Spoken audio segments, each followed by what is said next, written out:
ষষ্ঠী, সবাই জানো তোমরা, আজকে জামাই ষষ্ঠী। ওই জামাই ষষ্ঠী স্পেশাল চিকেন রান্না হচ্ছে।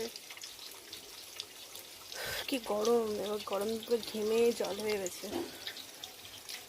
এটা প্রায় হয়ে গেছে, লাল লাল করে হালকা ভেজে নিলাম।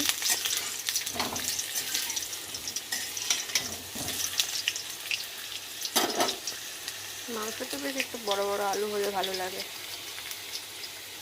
বুঝতে পারছো।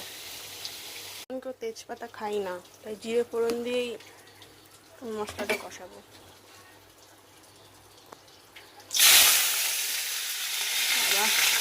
পেঁয়াজটা কিন্তু ভাজাটা প্রায় লাল লাল হয়ে গেছে, বুঝতে পারছো।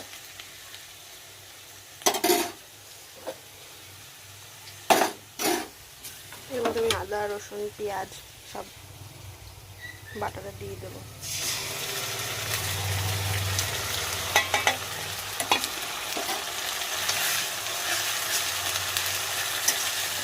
আদা বাটা সব মশলা কষানো হয়ে গেছে, এখন আমি গুঁড়ো মশলাগুলো দেব। দাঁড়াও 1 মিনিট। লঙ্কার গুঁড়ো একটু বেশি দিয়েছি, কারণ চিকেন একটু ঝাল ঝাল না হলে না পুরো ভালো লাগে না। কষিয়ে নিই, তোমরা দেখতে থাকো। আর ভালো লাগলে লাইক কমেন্ট শেয়ার অবশ্যই করবে। পুরো আমার মশলা কষানোটা প্রায় হয়ে গেছে, বুঝতে পারছো। আমি চিকেনগুলো সব দিয়ে দেবো।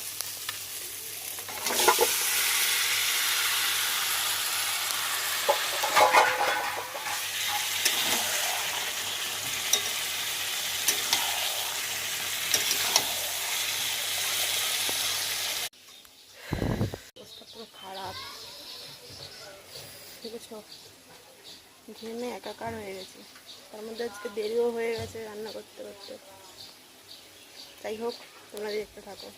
একটু টমেটো না দিলে না ঠিক জমে না, একটু টমেটো দিয়ে দিলে। আর দেখো, মুরগির পাও দিয়েছে।